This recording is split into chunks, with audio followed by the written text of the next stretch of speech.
கபிதா மாதாஜி இன்னும் வரலையா? கிருஷ்ணா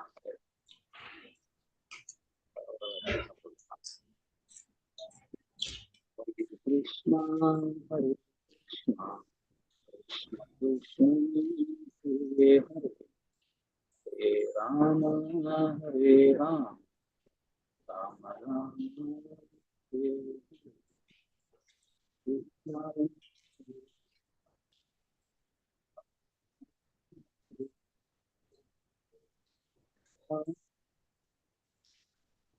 ராம ராம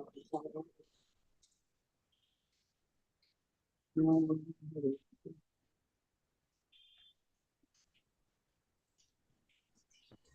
கிருஷ்ணா.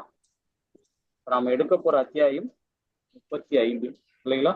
சரி, ஒரு சின்ன மங்களாச்சாரம். ஒரு சின்ன மங்களாச்சாரம் பண்ணிட்டு ஆரம்பிச்சிடலாம். ஓம் நமோ பகவதே வாசுதேவாய. ஓம் நமோ பகவதே வாசுதேவாய. ஓம் நமோ பகவதே வாசுதேவாய. ஓம் அஞ்ஞானதிமிராந்தஸ்ய ஞானாஞ்சனயே சதாகயே சக்தம் ஓம் குருவேஹ நமக.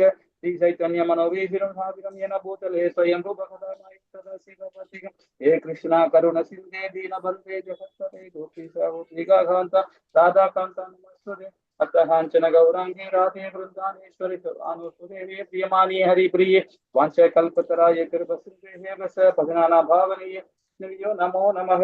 जय श्री कृष्णा चैतन्य प्रभु नित्यानंद श्री अद्वैत गदाधर श्रीवासादि गौर भक्त वृंद. हरे कृष्णा कृष्ण कृष्ण हरे हरे हरे राम राम राम हरे हरे हरे कृष्णा कृष्ण कृष्ण हरे हरे हरे राम राम राम हरे हरे हरे कृष्णा कृष्ण कृष्ण हरे हरे हरे राम राम राम हरे हरे. ओम हरे कृष्णा प्रभु जी. हरे कृष्णा माता जी. சரி, நாம இன்னைக்கு பார்க்க போற அத்தியாயம் 35வது அத்தியாயம், கடவுள் மீதான சாந்த பகவ காதல். ரொம்ப அற்புதமான இது. ஒரு அத்தியாயமும் நம்ம ரொம்ப சிறப்பா படிச்சுட்டு வரோம். ஹரே கிருஷ்ணா மாதாஜி. பிரபு யாரா படிக்கிறீங்களா மாதாஜி? பிரபு ஹரே கிருஷ்ணா பிரபுஜி. ஹரே கிருஷ்ணா மாதாஜி. படிக்கலாம் பிரபு. அத்தியாயம் 35, கடவுள் மீதான சாந்த பாவ காதல். நித்தியமாக விளங்கும் முழுமுதற் கடவுளுக்கு ஸ்ரீல ரூப கோஸ்வாமி தமது மரியாதைக்குரிய வந்தனங்களை செலுத்துகின்றார். அம்முழுமுதற் கடவுள் எப்போதும் எழில் மிக்கவராக விளங்குகின்றார். அவருக்கே தூய பக்தர்கள் எப்போதும் உன்னத அன்பு தொண்டு செய்கின்றனர். பக்தி ரசாமிரத சிந்துவின் இந்த 3ஆம் பகுதி முதல் 5 வகை பக்தி தொண்டுகளை பற்றி விவரிக்கிறது. அவை முறையே சாந்தம், தாஷ்யம், சக்கியம், வாத்சல்யம், சிருங்காரம் என்பவையாகும். இந்த 5 இனங்களும் மிகவும் விரிவாக இங்கு விளக்கப்படுகின்றன. அதனால் அவை பக்தி ரசாமிரத கடலின் மேற்கு பகுதியில் உள்ள 5 அலைகள் என்று உருவகமாக விளக்கப்பட்டுள்ளன. ஒருவன் உண்மையாகவே பரம நிலையினை பேணி பாதுகாக்கும் திறனுடையவனாக இருக்கும் பொழுது அவனது நிலை பக்தி தொண்டில் சாந்த பாவம் எனப்படும். புலன்களை அடக்குவதற்காக தவம், விரதம், தியானம் முதலியவை செய்ததன் மூலம் சில மகா முனிவர்கள் இந்த சாந்த பாவத்தினை எய்த பெற்றிருக்கின்றனர். மேலும் பெரும்பாலும் அவர்கள் முழு மெய்ப்பொருளின் அருவத்தன்மையில் அடையப்பெறும் ஆன்மீக இன்பத்திலேயே நாட்டமுடையவர்களாக இருக்கின்றனர். முழுமுதற் கடவுளோடு தொடர்பு கொள்வதனால் எய்தப்பெறும் பரமானந்தத்தினை பற்றி அவர்கள் ஏதும் அறிந்திலர். உண்மையில் பரம புருஷருடன் கொள்ளும் தொடர்பின் மூலம் எய்தப்பெறும் பரமானந்தமானது அருவ பிரம்மத்தை உணர்வதனால் உண்டாகும் ஆனந்தத்தை விட பன்மடங்கு உயர்ந்ததாகும். ஏனென்றால் முன்னதில் பகவானின் நித்திய வடிவத்துடன் நேரடி தொடர்பு கிடைக்கிறது. அருவவாதிகள் பகவானின் லீலைகளை கேட்பதினால் பகவானது தொடர்பில் விளையும் பரமானந்தத்தினை நேரடியாக பெறுவதில்லை. அதனால் பகவான் அர்ஜுனனுக்கு நேரடியாக உரைத்த பகவத்கீதையின் பரமானந்தத்தினை அருவவாதிகளால் சுவைக்க முடியாது. பரமபுருஷரை அறிந்து கொள்வதை அடிப்படை விதியாக கொண்டிருக்கும் ஒரு பக்தனால் சுவைக்கப்படும் பரமானந்தத்தினை அருவ மனப்பான்மையினரால் சுவைக்க இயலாது. அதனால் பகவத்கீதையை பற்றிய அருவவாதிகளின் விளக்கமானது கேடு பயப்பதாகும். ஏனென்றால் கீதையின் பரமானந்தத்தினை அறியாது அருவவாதிகள் அதனை தங்கள் மனோபாவத்திற்கு ஏற்ப விளக்குகின்றனர். எனினும் ஒரு அருவவாதி தூய பக்தன் ஒருவருடன் தொடர்பு கொண்டான் என்றால் அவனது இறை உணர்வானது மிக உயர்ந்த நிலைக்கு மாற்றமடையக்கூடும். ஆகவேதான் மகாமுனிவர்கள் மிக உயர்ந்த பரமானந்தத்தினை அடைவதற்காக பகவானின் உருவத்தை வழிபட வேண்டும் என்று கூறுகின்றனர்.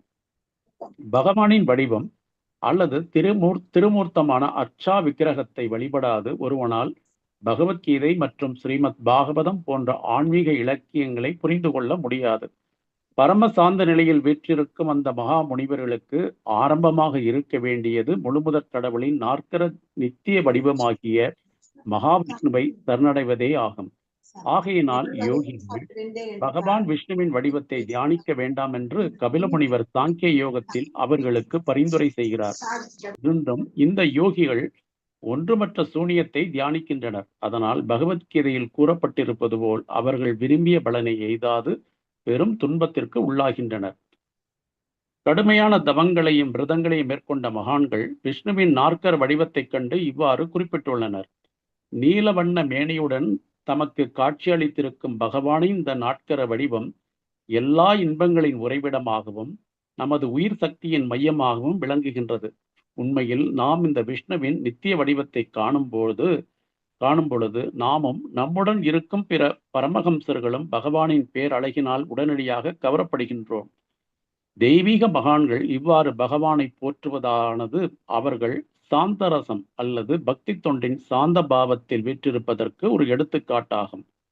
ஆரம்பத்தில் கடுமையான தவங்கள் மற்றும் விரதங்களினால் உலகியல் சிறையிலிருந்து வெளியேறி வீடு பேரடைய விரும்புவோர் இறுதியில் ஆன்மீக உணர்வோடு அறிவு நிலையினை எய்துகின்றனர். உலகம் என்னும் சிறையிலிருந்து முக்தி பெறும் இந்த பிரம்மபூத நிலையில் காணப்படும் அடையாளங்கள் பகவத்கீதையில் குறிப்பிடப்பட்டிருப்பது போல் விருப்பம், துக்கம் எல்லாவற்றையும் கடந்த மகிழ்ச்சி உடையவனாய் ஒருவன் விஸ்வதரிசனம் எய்தப்பெறுகிறான். பக்தன் சாந்தரசம் அல்லது பக்தி தொண்டின் சாந்த பாவத்தில் நிலை பெறும் பொழுது அவன் பகவானின் விஷ்ணு வடிவத்தை போற்றி புகழ்கிறான். உண்மையில் வேத கலாச்சாரம் அனைத்தும் பகவான் விஷ்ணுவை அறிந்து கொள்வதையே நோக்கமாக கொண்டிருக்கின்றன. ரிக்வேதத்தில் உள்ள ஒரு மந்திரம் நன்கு வளர்ச்சி பெற்ற தெய்வீக மகான் எப்போதும் பகவான் விஷ்ணுவின் தாமரை திருவடிகளின் தியானத்தில் நிலை பெறுவதையே விரும்புகிறார் என்று கூறுகிறது. வாழ்வின் இறுதி லட்சியமாக இருப்பவர் பகவான் விஷ்ணுவே என்பதை மூடர்கள் அறிவதில்லை என்று பாகவதம் கூறுகிறது.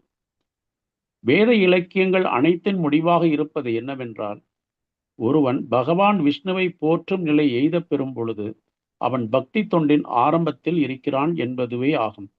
ஒருவன் சரியான வழிகாட்டுதலின் கீழ் பக்தி தொண்டில் மேலும் மேலும் வளர்ச்சி அடைந்தான் என்றால் பக்தி தொண்டின் பிற தன்மைகள் அனைத்தும் படிப்படியாக எய்த பெறுவான். சாந்த ரசத்தின் இந்த நிலை எய்த பெறும்போது அரக்கர்களுக்கும் கூட அருள் புரியும்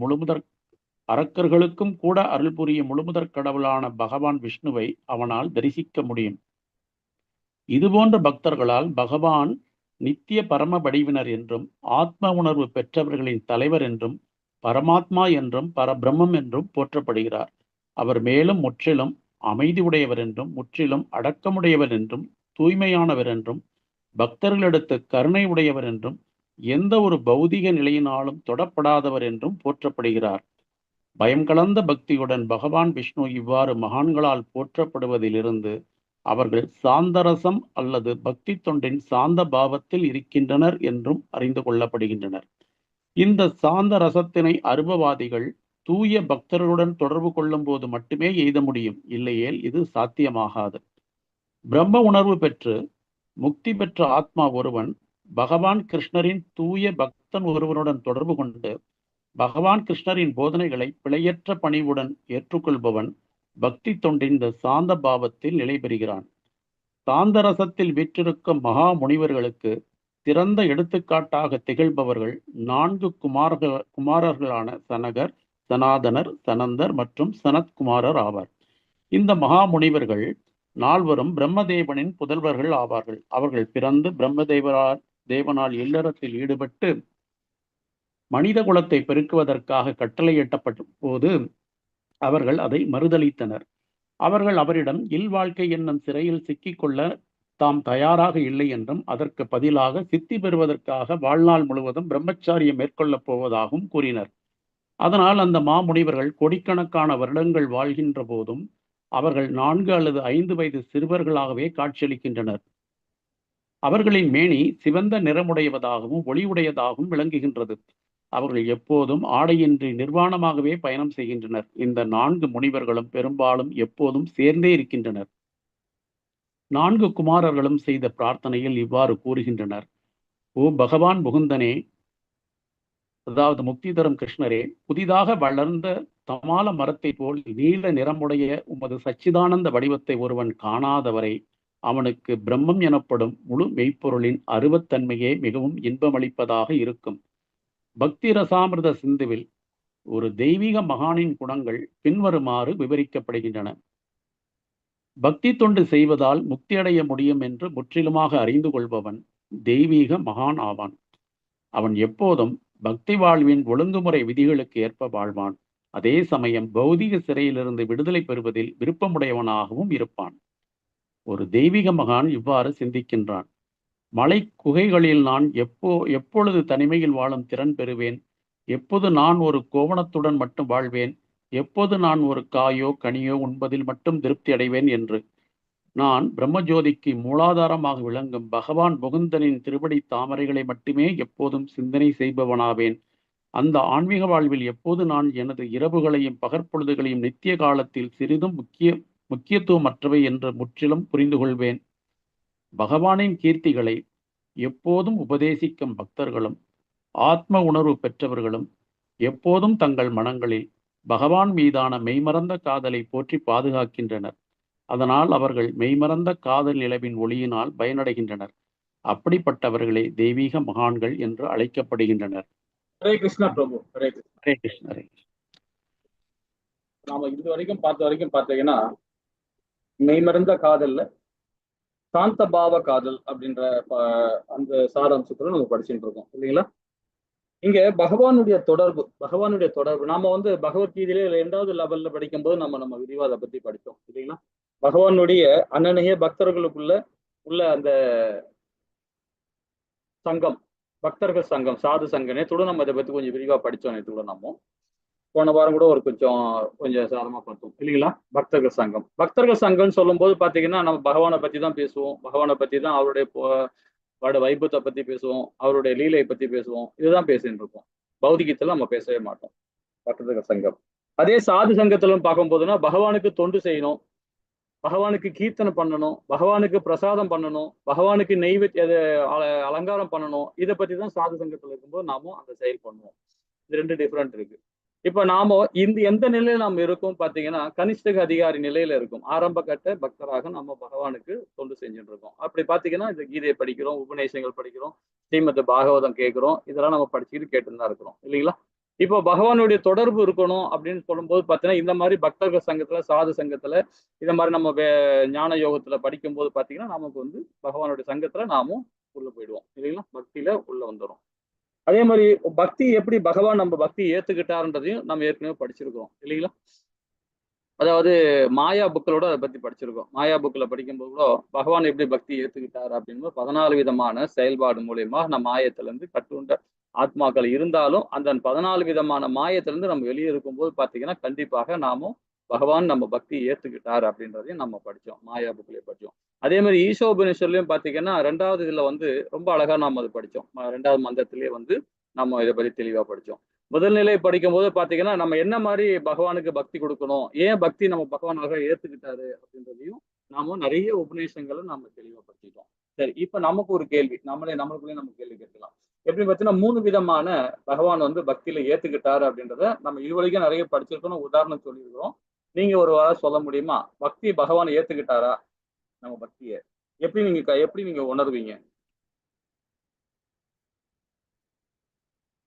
பகவான் நம்மளுடைய பக்தி ஏத்துக்கிட்டாருன்றதை எப்படி உணர்வீங்க? யாராவது ஆச்சாரிகள் சொல்லியோ இல்ல பக்தர் சங்கத்தை சொல்லி ஏத்துக்கிட்டீங்களா, இல்ல நீங்களா உணர்வீங்களா பகவான் நம்ம பக்தி ஏத்துக்கிட்டாருன்னு?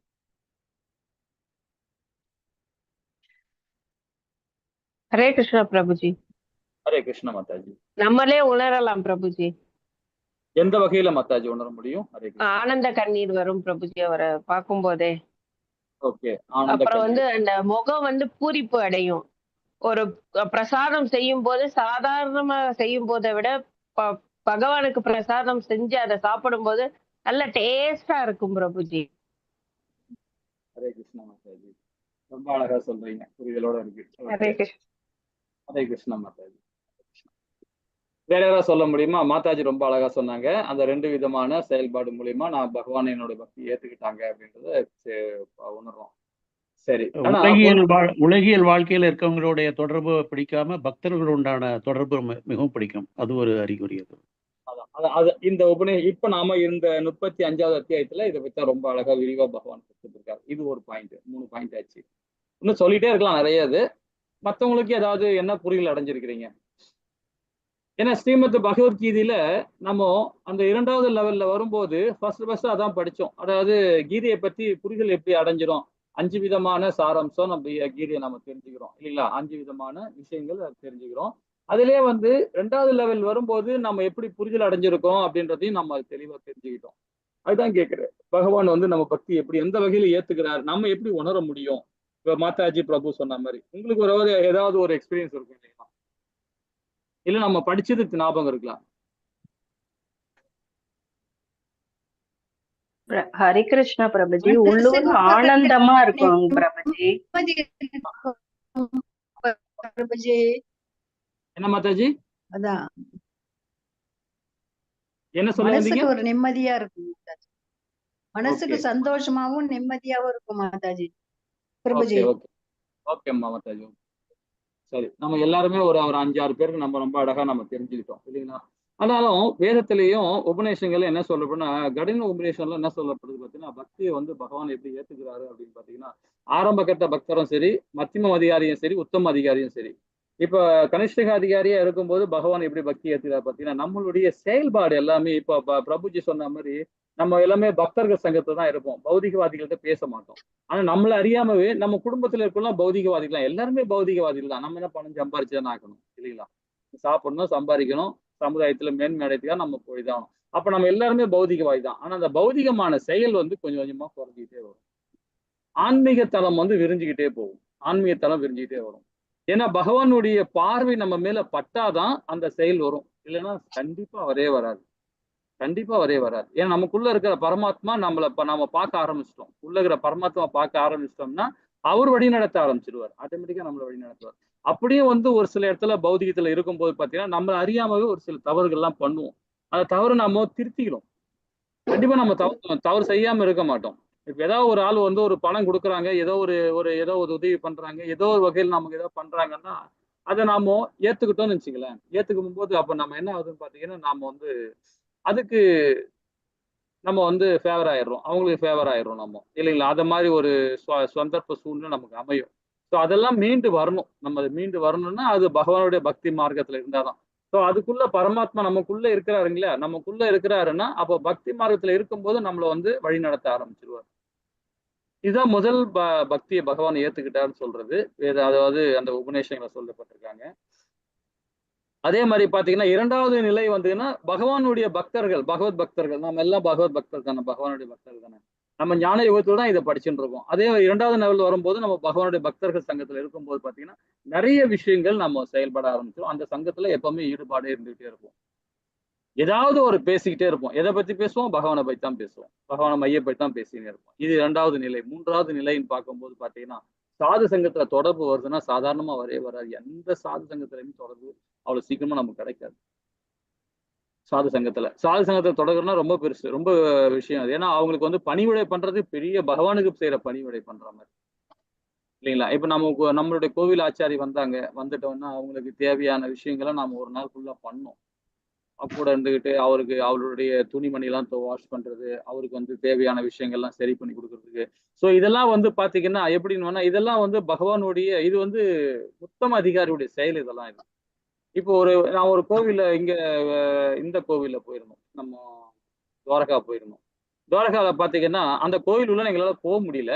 ஆனா அந்த கோவில் வாசல்ல வந்து பாத்தீங்கன்னா ஒரு ஃபேமிலி, ஒரு நல்ல ஒரு வசதியான ஃபேமிலி தான். அவங்க பார்க்கும்போது நல்லா தெரியுது, நல்ல வசதியான ஃபேமிலியா இருப்பாங்க.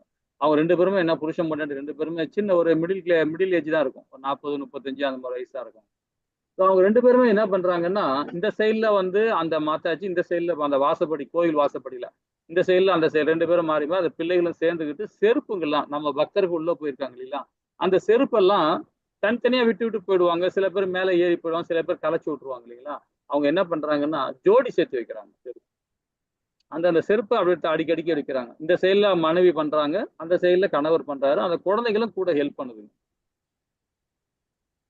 இதெல்லாம் எப்படி இருக்கு பாருங்க. இதெல்லாம் வந்து என்னன்னா அது வந்து அது ஒரு சேவை, அது ஒரு சேவை. கையில அதுக்குன்னு ஒரு துணி வச்சிருக்காங்க, கிளாத் வச்சிருக்காங்க. அந்த கிளாத்தை வச்சு துடைக்கிறாங்க செருப்பை வேற. செருப்பை துடைச்சிட்டு அங்க வைக்கிறாங்க. கரெக்டா அங்கங்க அந்தந்த ஜோடி வச்சு கரெக்டா வைக்கிறாங்க. அந்த குடும்பமே பண்ணிடுது கூட. குழந்தைகளும் ஹெல்ப் பண்ணு. குழந்தைகளும் சின்ன சின்ன குழந்தைங்களா இருக்குங்க. கூட வந்து அதுக்கு ஹெல்ப் பண்ணிட்டு இருக்குங்க. இதெல்லாம் பார்க்கும்போது அதுதான் பக்தி. பக்தி அது வந்து அது நம்ம இதுல பார்க்கும்போது வேற மாதிரி தெரியும். ஏதோ ஒரு அவங்களுக்கு ஏதோ ஒரு அந்த பாவம் செஞ்சிருப்பாங்க, ஏதோ செஞ்ச புண்ணியம், அது ஏதோ ஒண்ணு இருந்து போட்டோம். ஆனா அந்த சேவை பண்றாங்க பாத்தீங்களா, அது ஒரு பெரிய சேவை இல்லைங்களா. ஸோ அந்த மாதிரி கோவிலை சுத்தப்படுத்துறது, இந்த மாதிரி பக்தர்கள் வரும்போது அவங்களுக்கு தண்ணி எடுத்து கொடுக்குறது, அவங்களுக்கு நலம் விசாரிக்கிறது, ஸோ இந்த மாதிரிலாம் செய்யறதுதான் வந்து இதெல்லாம் வந்து பகவானுடைய சேவை. இதெல்லாம் நம்முடைய கடமை அதெல்லாம் இல்லைங்களா. நிறைய விஷயங்கள் இருக்கு. இந்த இந்த இதுல பாத்தீங்கன்னா நிறைய சொல்லிட்டே போறார் நம்மளுடைய ஆச்சாரியர்கள். இந்த இந்த இதுல மூலியமா கடவுள் மீதான காதல் வந்து பாத்தீங்கன்னா இந்த மாதிரி எல்லாம் செய்யும் போது பகவான் கண்டிப்பா நமக்கு வந்து ஏத்துப்பார் நம்மளுடைய பக்தியை. இது நம்ம கடமைன்னு சொல்லணும். இதனால நமக்கு ஒரு புண்ணியம் கிடைக்கும், இதனால பகவான் லோகத்துக்கு போறேன் அப்படின்னு நினைச்சு செய்யக்கூடாது. இதெல்லாம் என்னுடைய கடமை அப்படின்னு செய்யணும். கோவில்ல போறோம்னா செருப்பு கடாமடா இருந்ததுன்னா அது ஓரளவுக்கு நம்ம என்ன பண்ணலாம், காலால செருப்பெல்லாம் தள்ளி விடக்கூடாது, காலால தள்ளியே விடக்கூடாது. இப்ப கோவில்ல போய் நிறைய பேர் நான் பார்த்திருக்கிறேன். என்ன பண்ணுவாங்கன்னா கோவில்ல போகும்போது செருப்பு விட்டுருப்பாங்க, அந்த செருப்பு மேலே விட்டுட்டு ஏறி மிதிச்சு போய் செருப்பு மேல ஏறி மிதிச்சு உள்ள போவாங்க. அங்க விட்டுட்டு நம்ம செருப்பு சேஃபா வைக்கணும் அப்படின்னு சொல்லிட்டு ஒரு மாதிரி வச்சுட்டு போவாங்க. ஸோ இதெல்லாமே வந்து தவறு தான். அந்த செருப்பு வச்சிருக்கோம்னா நம்ம ஒரு பக்கமா விட்டுட்டு நம்மளால முடிஞ்ச வரைக்கும் அந்த செருப்பை கொஞ்சம் தள்ளி வச்சுட்டு நம்ம போறது நல்லது. ஸோ இந்த மாதிரி விஷயங்கள்லாம் நம்ம தெரிஞ்சுக்கணும். இதெல்லாம் வந்து அடிப்படை நம்மளுடைய, அதாவது ஒழுக்க நெறிமுறை அடிப்படை இதெல்லாம் இருக்கு இல்லைங்களா. நம்மளுக்கு ஆச்சாரிகளோட செருப்பை தான் நம்ம சுத்தப்படுத்தணும், பக்தரோட சங்கத்துல உள்ள பக்தர் தான் செருப்பு தான் நம்ம சுத்தப்படுத்தணும் கிடையாது. நம்ம சாதாரண மக்கள், பௌதிக மக்கள் கூட செருப்பை சுத்தப்படுத்துறது தப்பு இல்லை. ஏன்னா அவங்களுக்குள்ளேயும் பரமாத்மா இருக்கு. இன்னமும் வடநாட்டுல எல்லாம் இந்த இந்த இந்த கலாச்சாரம் இப்பவும் இருக்கு இல்லைங்களா. சரி, இந்த மாதிரி இதெல்லாம் விஷயங்கள்லாம் வந்து பாத்தீங்கன்னா இதெல்லாம் தொண்டு, பகவானுக்கு செய்ய தொண்டு. இந்த தொண்டு எல்லாம் எப்படி வரும், சாது சங்கத்துல இருக்கும்போது தான் வரும். அவருடைய ட்ரெஸ்ஸை வாஷ் பண்றது, அவர் ட்ரெஸ்ஸை வாஷ் பண்ணி துவைச்சு நம்ம காய வைக்கிறது, இதெல்லாம் ஒரு பெரிய ஒரு பிரார்த்தம் நமக்கு. அதெல்லாம் அது அவர் கூடவே அவர் கூட நின்று பேசுறது, அவரோட பேசுற ஸ்டைல் கூட ரொம்ப நம்ம வந்து நம்ம அவரோட கணீர்னு பேசக்கூடாது. அவர் பேசும்போது பணிவா பேசணும். அவர் நம்மளுடைய அதாவது முகம் சுளிக்காம பேசணும். நம்ம அதாவது நம்ம என்னப்பா நீ நான் சொல்றது ஏதாவது உனக்கு சங்கடமா இருக்கா, இல்ல நான் சொல்ற வேலையை வந்து உனக்கு ரொம்ப கஷ்டமா இருக்கா அப்படின்னு சொல்லும் போது அது சொல்லக்கூடாத முகத்தை நம்ம வச்சுக்கணும். இப்போ ஒரு வேலை சொல்றாருன்னா நம்ம அதை தட்டவே கூடாது, அந்த வேலை செஞ்சே ஆகணும். ஏன்னா அவருக்கு தான் சாதுக்கு தான் சொல்லுவாங்க, இந்த வேலையை நீங்க செய்யணும் அப்ப நல்லது அப்படின்னு சொல்லுவாங்க. ஸோ அதை முகம் சுளிக்காம நம்ம செய்யணும். நல்ல அதை வந்து அது நம்மளுக்கு கடமைன்னு சொல்லிட்டு ஓடணும். எப்படி அனுமான் மாதிரி அந்த மாதிரி வேலை பார்க்கணும் இல்லைங்களா. இப்ப கோவில் எல்லாம் பாத்தீங்கன்னா நம்ம 2:30 மணி, இங்க வீட்லயே சாதாரண 2:30 மணி 2:45 எழுந்துக்கிறோம் இல்லைங்களா. அதே மாதிரி கோவில்ல பாத்தீங்கன்னா 2:45 2:00 எழுந்துப்போம். எழுந்துட்ட பிறகு என்ன பண்ணுவோம், நாமோ நேரா போய் துளசி தான் குளிச்சு கிழிச்சிட்டு எல்லாம் போயிட்டு நேரா போய் தலைகெல்லாம் மிட்டிக்கிட்டு நேரா போய் எங்க போவோம், துளசி மடம் தான் போவோம், துளசி கிட்ட போவோம். அங்க போயிட்டு 2 துளசி மொத்தம் 4 துளசி மடம் எடுத்து போவோம் கோவில்ல. 4 வந்து ஏன்னா மாதாஜிக்கு பிரபுஜிக்கு 1, அப்புறம் நம்ம இங்க வைக்கணும், விக்கிரகம் பக்கத்துல 1 வைக்கணும், இந்த சைட்ல 1 வைக்கணும். மொத்தம் 4 துளசி மடம் எடுத்து போவோம். அதே மாதிரி பழைய துளசி மடம் எடுத்தாங்க, திருப்பியும் பழைய இடத்துல மொத்தம் ஒரு 15-20 துளசி மடம் வச்சிருக்கோம் கோவில்ல. இதை வந்து நம்ம பண்ணோம். அந்த துளசி மடம் தண்ணி ஊற்றணும், அந்த பூத்தோட்டத்துக்கு தண்ணி ஊற்றணும், அதை பிருந்தாவனத்துக்கு தண்ணி ஊற்றணும். ஸோ இதெல்லாம் பார்த்தீங்கன்னா கோவில்ல நிறைய சேவை இருக்கும். இந்த மாதிரி சேவைலாம் நம்ம எல்லாருமே சேர்ந்து செய்யணும். ஒரு வாரம் போய் கோவில்ல இருந்து நம்ம இதெல்லாம் பண்ணணும்னு வச்சுங்களேன். இதெல்லாம் வந்து செய்யும் போதுதான் நம்ம வந்து பகவான் மேல ஒரு காதல் வரும், சாந்தமான காதல் வரும் சரிங்களா. அது மாதிரிலாம் என்னால போக முடியாதுப்பா, கோவில் எல்லாம் போய் சர்வீஸ் பண்ண முடியாதுப்பா, என்னால முடிஞ்ச வரைக்கும் நான் பண்றேன்ப்பா, ஏதோ ஒன்று சர்வீஸ் பண்ணிட்டு இருக்கேன் மக்களுக்காக, சமுதாயத்துக்காக. சில பேர் இந்த ருக்மணி மாதாஜி இருக்காங்க, டாக்டர், அவங்க கண்டாக்டர், அவங்களும் பாருங்க சனிக்கிழமை ஞாயிற்றுக்கிழமை கண்டிப்பா ஏதாவது சர்வீஸ் பண்ணுவாங்க. ஏதாவது சமுதாயத்துக்கு நம்மளால முடிஞ்சது ஏதாவது பண்ண முடியும். ஸோ இது மாதிரி இன்ஜினியர் ஒருத்தர் இருக்காரு. அதே மாதிரி பாத்தீங்கன்னா அவர் வந்து கோவில பிரசாதம் கொடுக்கறதுலாம் போயிடுவார். சென்னை ஸ்டாண்ட்ல போனோன்னா போயிடுவார். அங்க போய் உட்காந்துக்கிட்டு அந்த சண்டே மட்டும் அவங்க உட்காந்துட்டு அப்படி பிரசாதம் கொடுத்துட்டே இருப்பார். ஸோ அது மாதிரிலாம் இருக்கிறாங்க. அது மாதிரி நம்ம இல்லைன்னு சொல்ல முடியாது. என்னால முடிஞ்சது வாரத்தை ஒரு நாள் போய் நான் கோவில போய் சர்வீஸ் பண்றேன். எந்த கோவிலா இருந்தாலும் பரவாயில்ல அப்படின்னு சர்வீஸ் பண்ணுவோம். இதெல்லாம் எப்படி வரும்னு பாத்தீங்கன்னா பகவான் மேல உண்மையான காதல், இந்த காதல் மூலியமா தான் வரும். இது மாதிரி நிறைய சொல்லிட்டே போறாங்க இதுல இல்லைங்களா. அதுக்கு நிறைய உபநேசங்கள் மூலியமா நம்ம கொடுத்துட்டே இருக்காங்க இல்லைங்களா. ஹரே கிருஷ்ணா. சரி, இன்னும் விரிவா படிக்கலாம், நிறைய சொல்ல போறாங்க. ஹரே கிருஷ்ணா பிரபு. அப்படி கண்டினியூ பண்ணலாம் பிரபு. தெய்வீக மகான்களின் மனமானது எப்போதும் வேதங்களை, அதிலும் குறிப்பாக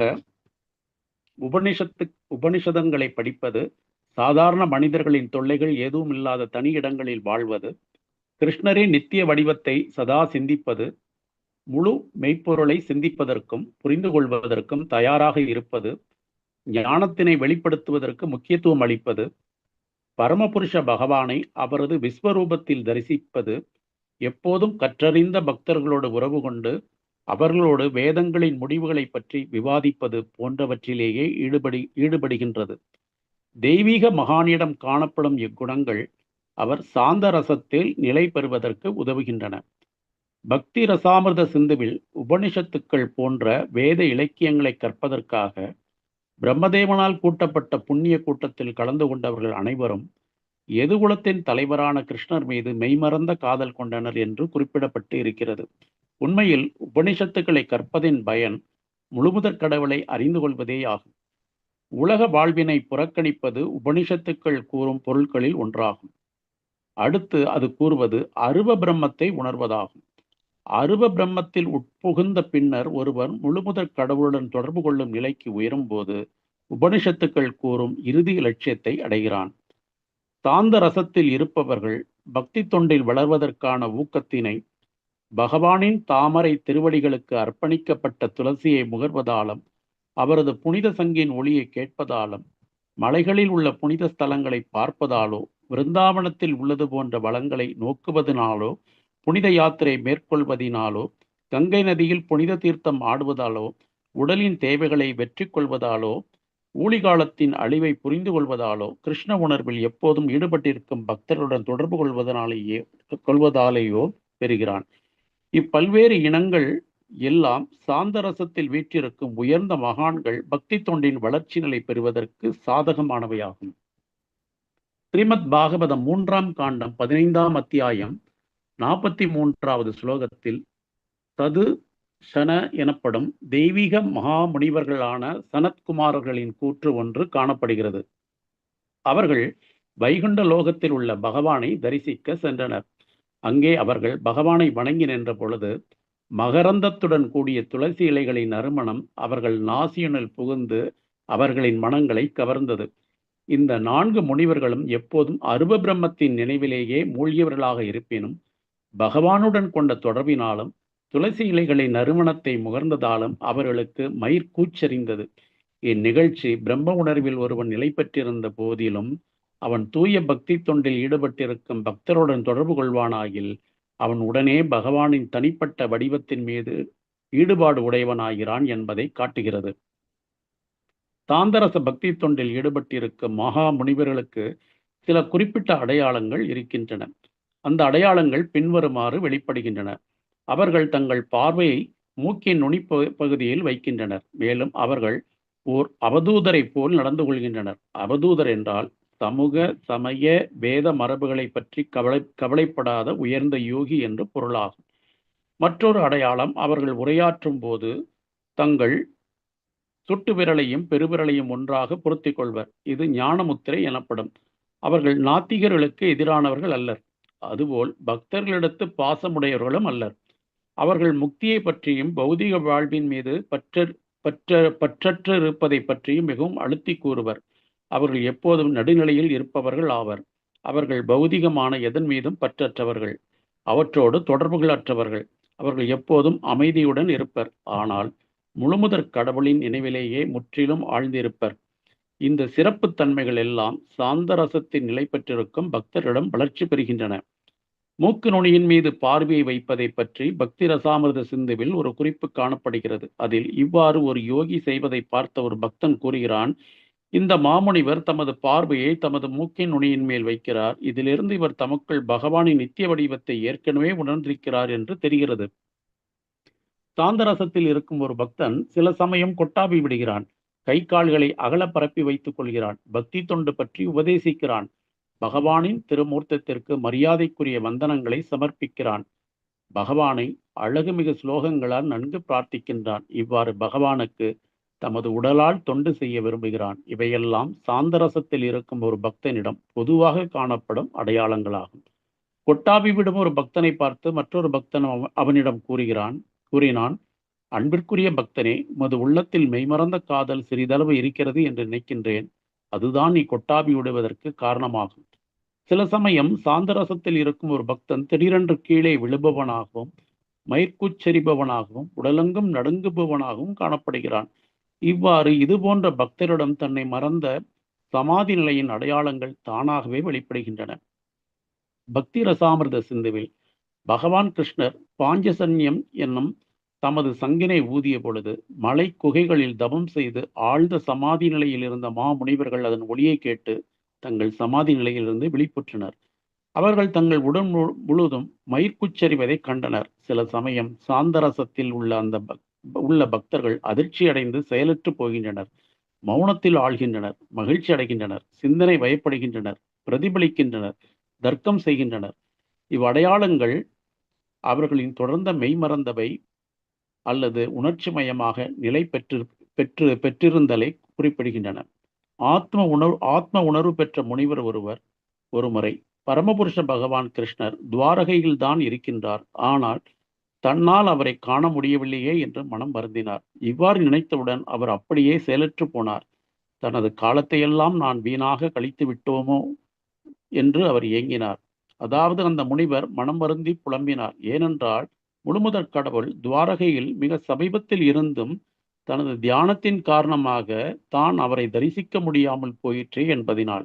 மன யூகங்கள் எல்லாவற்றையும் கடந்து பிரம்மத்தில் ஒரு யோகி நிலை பெறும் பொழுது அவரது நிலை பௌதிக வாழ்வின் பாதிப்பிற்கும் மேலான சமாதி நிலை என்று அழைக்கப்படுகிறது. அந்த நிலையில் ஒரு பகவானின் உன்னத லீலைகளை கேட்டார் என்றால் அவரது உடல் ஒடுங்க ஆரம்பிக்கும். சமாதி நிலை எய்திய பிரம்மத்தை உணர்ந்த பக்தன் கிருஷ்ணரின் நித்திய வடிவத்துடன் தொடர்பு கொள்ளும் பொழுது அவனது பரமானந்தம் கோடிக்கணக்கான முறை அதிகரிக்கிறது.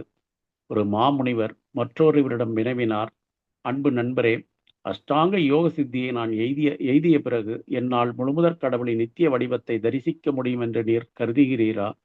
இவ்வாறு விளைவது பக்தி தொண்டில் சாந்தரசத்தில் இருக்கும் ஒரு பக்தனின் அறிந்து கொள்ளும் ஆர்வத்திற்கு ஒரு எடுத்துக்காட்டாகும்.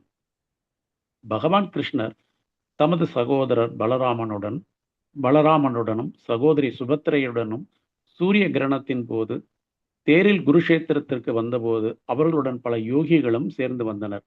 பகவான் கிருஷ்ணரையும் பலராமரையும் அந்த யோகிகள் பார்த்த பொழுது பகவான் உடலிலிருந்து எழும் ஜோதியைக் கண்டு அவர்கள் பிரம்மத்தை உணர்வதின் மூலம் பெற்ற இன்பத்தை கூட மறந்துவிட்டனர். இது தொடர்பாக ஒரு யோகி கிருஷ்ணரிடம் கேட்டார், போற்றுதலுக்குரிய பகவானே, நீர் எப்போதும் பரமானந்தம் நிரம்பியவராகவும் பிற ஆன்மீக நிலைகளுக்கெல்லாம் மேலானவராகவும் இருக்கின்றீர். அதனால் தொலைவிலிருந்து உம்மை நான் பார்த்தவுடன் அருவ பிரம்மத்தின் பரமானந்தத்தில் நான் திளைத்திருப்பது தேவையற்றது என்ற முடிவிற்கு வந்துவிட்டேன். ஒரு மாபெரும் யோகி தனது சமாதி நிலையில் இருந்து கிருஷ்ணரின் பாஞ்சசன்ய சங்கொலியை கேட்டு விழிப்புற்ற பொழுது அவர் அப்படியே உணர்ச்சி வசப்பட்டு தனது தலையை தரையில் மோதினார். மெய்மறந்த காதலினால் அவரது கண்களிலிருந்து கண்ணீர் அருவியாக கொட்டியது. அவர் யோக முறையின் ஒழுங்குமுறை விதிகள் அனைத்தையும் புறக்கணித்தார். இவ்வாறு அவர் பிரம்ம உணர்தலுக்கான முறைகள் அனைத்தையும் உடனே புறக்கணித்தார். வில்வமங்கல தாக்கூர் தமது கிருஷ்ண கருணாமிர்தத்தில் கூறுகிறார், அருவ பிரம்மத்தை வழிபடுவதன் மூலம் அருவவாதிகள் பரம உணர்வில் ஈடுபட்டிருக்க வேண்டும். பிரம்ம உணர்வு பாதையில் நான் தீட்சை பெற்றவனாக இருந்த போதிலும் தந்திரமிக்க கோபியர்களிடம் பெரும் காதலை உடைய ஒரு குறும்புக்கார சிறுவனால் நான் வழிமாற்றப்பட்டேன். இப்பொழுது அவன் எண்ணத்தை தனது பணிப்பெண்ணாகவும் ஆக்கிவிட்டான்.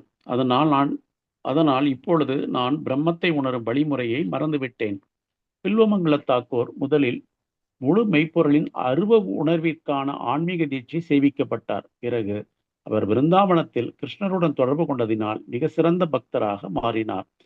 இது போன்றதோர் நிலை, இதே போன்ற நிலைதான் சுகதேவ கோஸ்வாமிக்கும் ஏற்பட்டது. அவரும் பகவானின் கருணையினால் தம்மை சீர்படுத்திக் கொண்டு அருவ பிரம்ம பாதையை கைவிட்டு பக்தி தொண்டு பாதையில் பயணப்பட்டார்.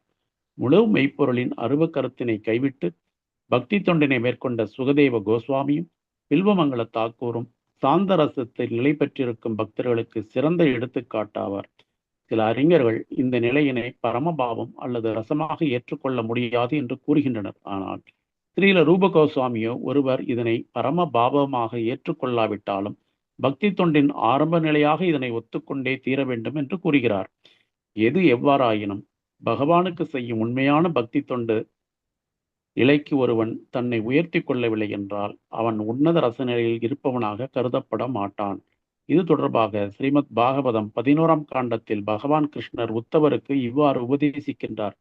எனது சுய வடிவத்தில் நிலை பெறுவதே சாந்தரசம் என்று அழைக்கப்படுகிறது. அந்த நிலை எய்தப்பெறாது ஒருவரும் உண்மையான தூய பக்தி தொண்டில் வளர்ச்சி பெற முடியாது. அதாவது சாந்தரசத்தில் நிலை பெறாது முழுமுதற் கடவுளின் தனி வடிவத்தில் எவராலும் நிலை பெற முடியாது என்பதே இதன் பொருளாகும். ஹரே கிருஷ்ணன். ஹரே கிருஷ்ணன். இப்ப இந்த அத்தியாயத்துல ரொம்ப அழகான சாந்த பாவ காதலை பத்தி ரொம்ப அழகா விரிவா படிச்சோம். இதுல ஒரு இடத்துல பாருங்களேன், ரொம்ப அழகா வந்து, அதாவது 337 அந்த பக்கத்துல, அன்புக்குரிய பக்தனே, உமது உள்ளத்தில் மெய்மறந்த காதல் சிறிதளவு இருக்கிறது என்று நினைக்கிறேன். அதன் நீ கொட்டாவி விடுவதற்கு காரணமாகும். சில சமயம் சாந்த ரசத்தில் இருக்கும் ஒரு பக்தன் திடீரென்று கீழே விழுவனாகவும் மயிர்கூச்சம் சொரியனாகவும் உடலெங்கும் நடுக்குமாகவும் காணப்படுகிறான். இவ்வாறு இது போன்ற பக்தர்கள் தன்னை மறந்த சமாதி நிலையில் அடையாளங்கள் தானாகவே வெளிப்படுகின்றன. இடத்துல வந்து விளக்கப்படுத்துறாங்க. அதே மாதிரி பாத்தீங்கன்னா ஸ்ரீமத் பகவத்கீதையில அர்ஜுனனுக்கு ரெண்டு இடத்துல இதே மாதிரி ஒரு சம்பவம் நடக்குது. ரெண்டு இல்ல, நிறைய இடத்துல நடக்குது. ஆனா குறிப்பிட்டு சொல்ல போனா விராட் ரூபத்துலதான் அந்த சம்பவம் 2 வாட்டி நடக்குது இல்லைங்களா. அது பிரார்த்தனை பண்றார், அப்புறம் வந்து பகவான் திருப்பும் அதுக்கு விளக்கம் கொடுக்குறார். ஆச்சரியமா பாக்குறார். அதுக்கப்புறம் பகவான விளக்கம் கொடுக்குறார். அதுக்கப்புறம் பகவானை பிரார்த்தனை கொடுக்குறார். பிரார்த்தனை கொடுக்கும்போது அவர் கை காலம் நடுங்க ஆரம்பிச்சிச்சு பிரார்த்திக்கும் போது. ஸோ அவர் கண்ணுல இருந்து தண்ணியா வேற வர ஆரம்பிச்சிச்சு அர்ஜுனனுக்கு. அந்த 2 இடத்துல நம்ம பார்த்தோம் இல்லைங்களா. சரி, இதே மாதிரி பாத்தீங்கன்னா ஒரு பகவான் சைத்தன்யரோட ஒரு லீலையில இருக்கு. என்ன லீலைன்னு பாத்தீங்கன்னா, நித்யானந்தர் பிரபு, அத்வைதர், இவங்க எல்லாம் என்ன பண்றாங்க, அவருடைய சகாக்கள், அதாவது பகவானுடைய சகாக்கள் எல்லாமே இதுக்கு போலாம், பூரிக்கு போலாம், அப்படி ஜெகநாத்தை போய் தரிசிக்க போலான்னு சொல்லிட்டு நவதீப்ல இருந்து கிளம்புறாங்க. ஒரு பட்டாளமே கிளம்புது. ஒரு 10-15 பேர் மேல எல்லாம் கிளம்புறாங்க நவதீப்புக்கு. அப்பதான் வந்து நித்யானந்தர் சொல்றாரு, நம்ம இப்பதான் வந்து பிருந்தாவனத்துல வந்தோம், பிருந்தாவனம் போய் இப்பதான் வந்திருக்கிறோம், இன்னும் கொஞ்ச நேரம் ஓய்வு எடுத்துட்டு, கொஞ்ச நாள் ஓய்வு எடுத்துட்டு அதுக்கப்புறம் போலாமே அப்படின்னு. இல்ல, நான் போய் ஆகணும், நீங்க வரலனால பரவாயில்ல, நான் கிளம்புறேன் அப்படின்றாரு. நித்யானந்தர் சொல்லி கேட்கல. சரி, உடனே கிளம்புறாரு. யாரு? சைத்தன்யர், பகவான் சைத்தன்யர். கிளம்புற உடனே சரி ஓகே நாங்க எல்லாம் கிளம்புறோம் அப்படின்னு. அவரு எதுக்கு சொல்ல வர்றேன்னா, பகவான் மேல அந்த பக்தர்கள் தானே, பகவான் சைத்தன்யர் வந்து பக்தரா தானே அவங்க அவதாரம் கொடுத்துருக்கிறாரு. பக்தர்கள் எப்படி இருக்குன்றத அதை பார்த்தா நம்ம தெரிஞ்சுக்கலாம் அவருடைய லீலையை பார்த்து. உடனே அவர் என்ன பண்றாரு, அங்க இருந்து கிளம்புறாரு. ஏன்னா அவருக்கு வந்து இப்போ பகவான் சைத்தன்யர் ஜெகநாதரை பார்த்தே ஆகணும்ன்ற ஒரு குறிக்கோள் இருக்கு. ஏன்னா அவரு கனவுல அந்த மாதிரி ஒரு சம்பவம் நடந்தது. அதனால அதை பார்க்கணும்னு சொல்லிட்டு உடனே கிளம்புறாரு பகவான் சைத்தன்யர். அப்ப இவங்க சகாக்கள் எல்லாம் கிளம்புறாங்க. எல்லாமே போறோம்னா எப்படி போவாங்க, சும்மா ஏதாவது மாட்டு வண்டியிலயோ இல்ல ஏதோ ஒரு வண்டியிலேயே போவாங்களா? கிடையாது. எல்லாமே ஒரு ஊரா கீர்த்தனை பண்ணிட்டு தான் போவாங்க. ஒரு ஊரா கீர்த்தனை பண்ணி போவாங்க. ஏன்னா அந்த காலத்துல அந்த வசதி எல்லாம் கிடையாது இல்லைங்களா. இந்த குதிரை வண்டி இருக்கும், இல்ல மாட்டு வண்டி இருக்கும், அதுல வச்சுன்னு எல்லாம் போவாங்க. ஆனா சைத்தன்யர் மட்டும் இந்த மாதிரி யாத்திரை போகும்போதெல்லாம் நடந்தே தான் போவாரு. எங்கேயாவது போனா ஒரு மண்டபத்துல போய் தங்குவாரு. அந்த மாதிரிதான். அது சைத்தன்ய சரிதாமிரத்திலும் நம்ம படிச்சிருக்கிறோம் இல்லைங்களா. அது மாதிரி போகும்போது பாத்தீங்கன்னா ஒரு இடத்துல எல்லாருமே தங்குறாங்க. எல்லாம் ஒரு மண்டபத்தில் தங்குறாங்க. நைட்டு தங்கிட்டு கொஞ்ச நேரம் கீர்த்தனை பண்ணிட்டு எல்லாமே அவங்கவுங்க பிரசாதம் வச்சு சாப்பிட்டுட்டு படுத்துடுறாங்க. மறுநாள் காலைல பாத்தீங்கன்னா சைத்தன்யர் காணும். எல்லாமே படுத்துட்டு இருக்காங்க. மறுநாள் இவர் நித்யானந்த எது பாக்குறது, பார்த்தா சைத்தன்யர் காணுமேன்னு சொல்லிட்டு உடனே சுத்தி தேடுறாங்க. தேடின உடனே அப்போ அந்த மண்டபத்து பக்கத்துல இருந்த ஒரு ஆள் சொல்றாரு, அவர் வெடிகாலமே கிளம்பி போயிட்டாருங்க அப்படின்னு. அது போனது எப்படி போறாரு தெரியுங்களா, ஜெகநாதா ஜெகநாதா ஜெகநாதா 2 கையை தூக்கின்னு கத்திக்கிட்டே போறாருங்க அப்படின்னு. ஏன்னா அங்க கிட்ட வந்தாச்சு. அதாவது புவனேஸ்வர் கட்டாக் கிட்ட வந்துட்டாரு. அதாவது ஒரிசாவுல வந்துட்டாரு, கிட்ட வந்துட்டாரு. இன்னும் ஒரு 45-50 கிலோமீட்டர் மேல இருக்கு. அதனால அவரால் தூங்க முடியல. அவரால் பகவானை தரிசிக்கணும், பகவான்கிட்ட பார்க்கணும் அப்படின்னு ஒரு பக்தருக்கு என்ன நிலை இருப்பாங்களோ அது மாதிரி ஜெகநாதா ஜெகநாதான்னு கத்திக்கிட்டே போறாருங்க அப்படின்னு சொன்ன உடனே இவங்க சகாக்கெல்லாம் எழுந்து கிளம்புறாங்க. கிளம்பிட்டு அவ்வளவுதான், அவரு ஓடிக்கிட்டே இருப்பாரு, அவர் பின்னாடி போக முடியாது, நாம பின்னாடியே ஓடுவோம்னு சொல்லிட்டு அதுக்கப்புறம் எல்லாம் அந்த மியூசிக் இன்ஸ்ட்ருமெண்ட் எல்லாம் எடுத்துன்னு எல்லாம் கிளம்பி பின்னாடியே போறாங்க. ஒரு ஒரு ஊரா மண்டபத்தெல்லாம் கேக்குறாங்க, எங்கேயுமே இல்ல. அவர் பாட்டுக்கு வெடிகாலில் கிளம்பி போயிட்டே இருக்கிறாரு. 2:30 மணி 3 மணிக்கு எழுந்து அப்படியே கிளம்பிட்டு ஜெகநாதா ஜெகன் கத்திக்கிட்டே போறாரு. அப்போ அவரை பிடிச்சிக்கிட்டே போய் அவ்வளோ, அதாவது 40 எங்க, அது ஒரு ஒரு குறிப்பிட்ட ஊர், அது அதாவது புவனேஸ்வர் தாண்டி அது அந்த கிராமம். அந்த கிராமத்துல இருந்து போனவர் அவ்வளோ ஃபாஸ்டா போய் பூரிக்கு போயிட்டார், அது ஜெகநாதை போய் பார்க்க போயிட்டார்.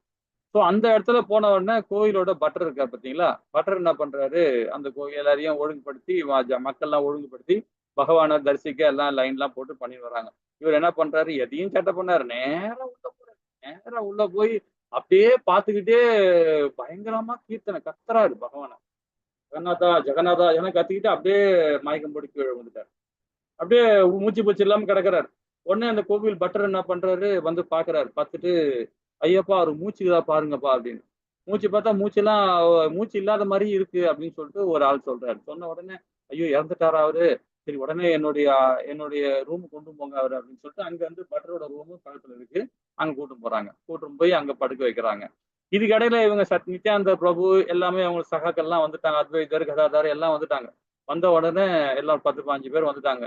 ஐயா, இவங்க கோவில் வாசல்ல போகும்போதே சொல்றாங்க, கேக்குறாங்க, இவங்க விசாரிக்கிறாங்க, யாராவது ஒருத்தர் வந்தாரா, இது மாதிரி வந்தாரான்னு.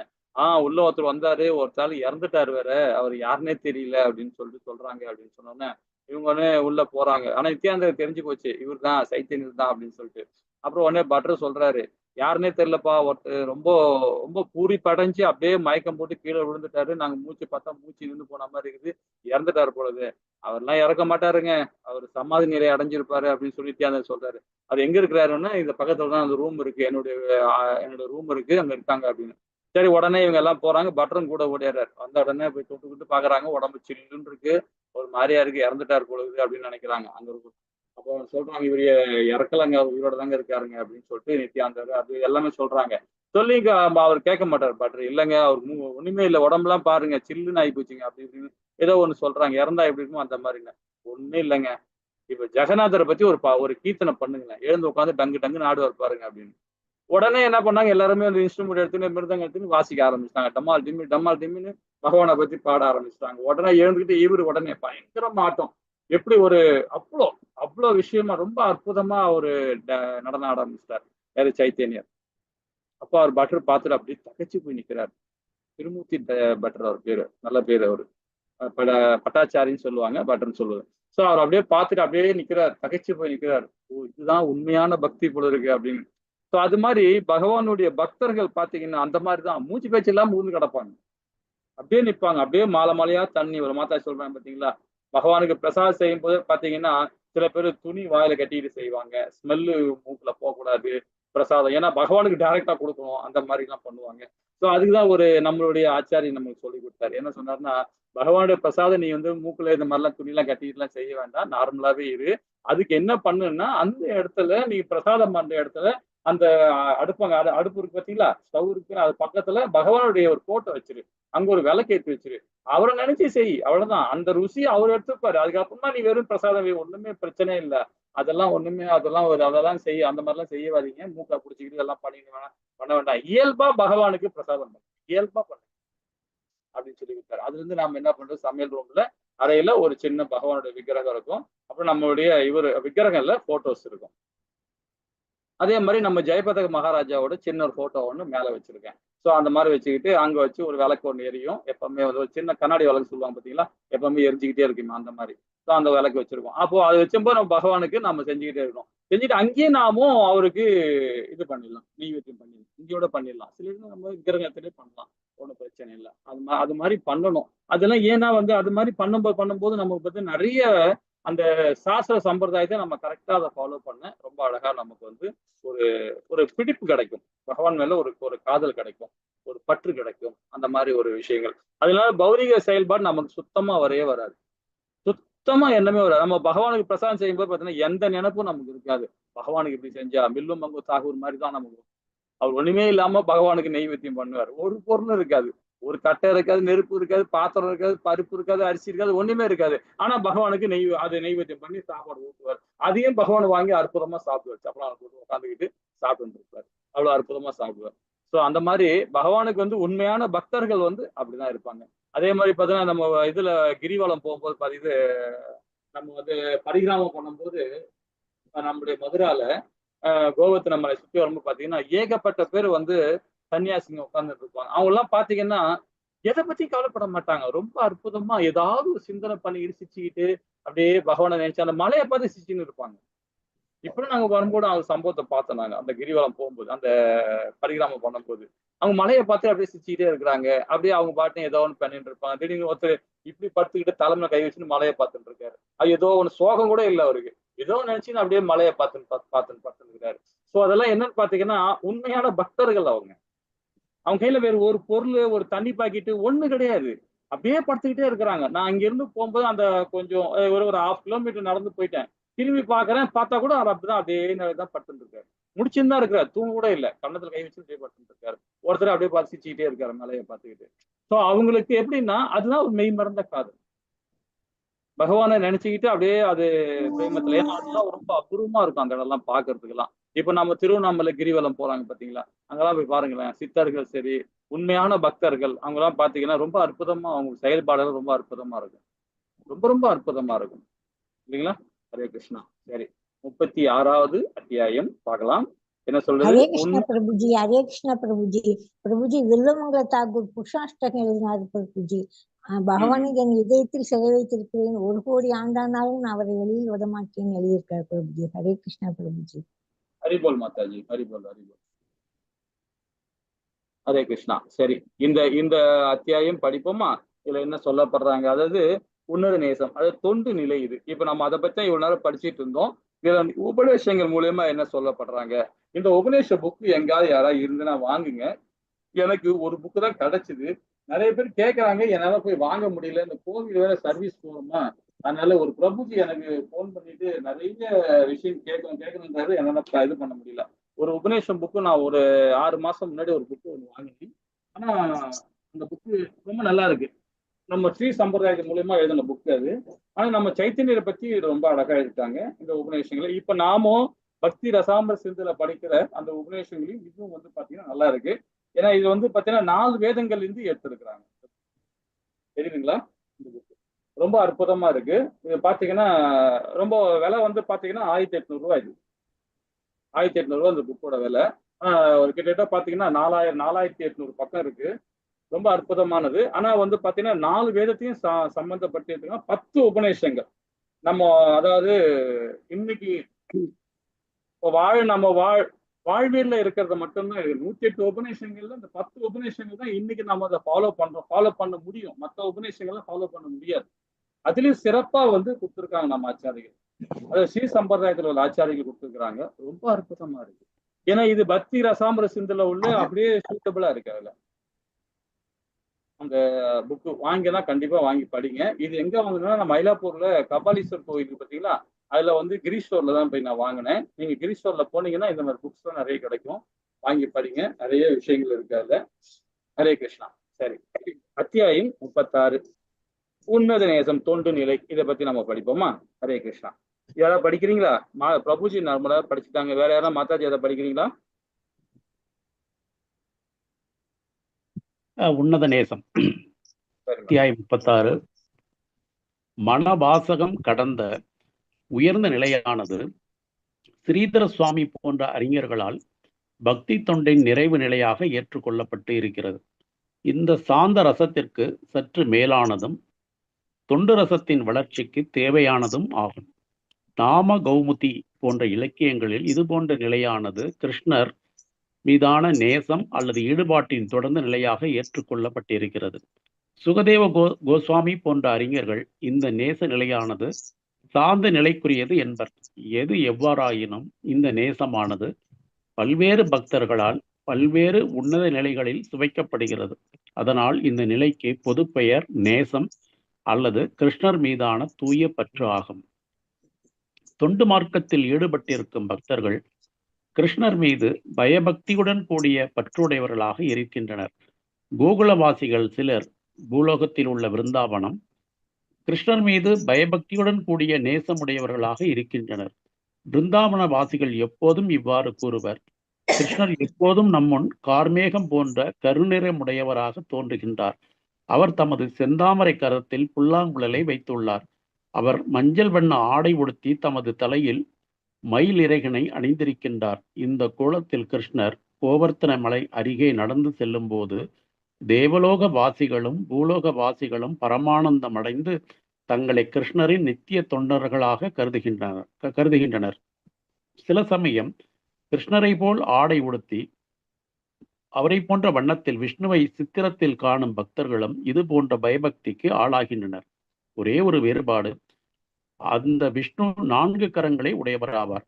அக்கரங்களில் அவர் சங்கு, சக்கரம், கதாயுதம், தாமரை மலர் போன்றவற்றை ஏந்திருக்கிறார்.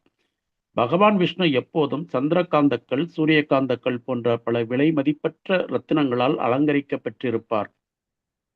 ஸ்ரீல ரூப கோஸ்வாமியின் லலித மாதவத்தில் கிருஷ்ணரின் பணியாளர்களுள் ஒருவனாகிய தாருகன் கூறுகின்றான், கௌஸ்துப மணிமாலை அணிந்து தமது 4 கரங்களில் சங்கு, சக்கரம், கதாயுதம், தாமரை மலர் போன்றவற்றை ஏந்தி ஒளிவிடும் ஆபரணங்களை அணிந்திருக்கும் பகவான் விஷ்ணு நிச்சயம் பேரழகு உடையவராவார். அவர் கருடன் மீது அமர்ந்திருக்கும் தமது நித்திய நிலையில் மிகவும் எழிலுடையவராக விளங்குகின்றார். இப்போது அதே மகாவிஷ்ணு கம்சனின் பகைவராக அவதரித்திருக்கின்றார்.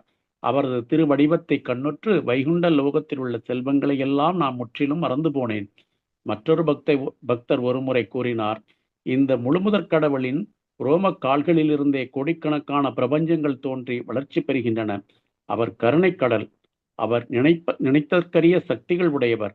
அவர் எல்லா சித்திகளும் கைவரப் பெற்றவர். அவரே எல்லா அவதாரங்களுக்கும் மூலாதாரம். அவரே முக்தி பெற்ற ஆத்மாக்களை கவரவல்லவர். இந்த முழுமுதற் கடவுளே பரம நெறியாளரும் பரம வணக்கத்திற்கும் உரியவராவார். அவர் எல்லாம் அறிந்தவர், உறுதியுடையவர், வளமிக்கவர். அவரே மன்னித்தருள்வதின் அடையாளமாகவும் சரணடைந்த ஆத்மாக்களின் பாதுகாவலராகவும் இருக்கின்றார். அவர் கருணை வள்ளல், வாக்கு தவறாதவர், தேர்ந்த அறிஞர், சர்வமங்கலம் உடையவர், சக்தி மிக்கவர், தர்மமுடையவர், வேதங்களை கடுமையாக பின்பற்றுபவர், பக்தர்களின் ஆருயிர் நண்பர், பெரும் தன்மை மிக்கவர், செல்வாக்கு மிக்கவர், பெரியவர், பெருமை மிக்கவர், மரியாதை மிக்கவர், வலிமை நிறைந்தவர், தூய அன்பிற்கு தன்னை கொடுப்பவர். உண்மையில் தொண்டு மனப்பான்மையில் அவர் மீது பற்றுடைய பக்தர்களுக்கு அவர் ஒருவரே சிறந்த அடைக்கலமாக இருக்கின்றார். தாசிய பாவம் என்னும் தொண்டு மனப்பான்மையுடைய பக்தர்கள் 4 வகைப்படுபவர். நியமன தொண்டர்கள் ரஜோ தமோ குணங்களை கட்டுப்படுத்துவதற்காக நியமிக்கப்பட்டிருக்கும் பிரம்மதேவர், சிவபெருமான் போன்றோர்.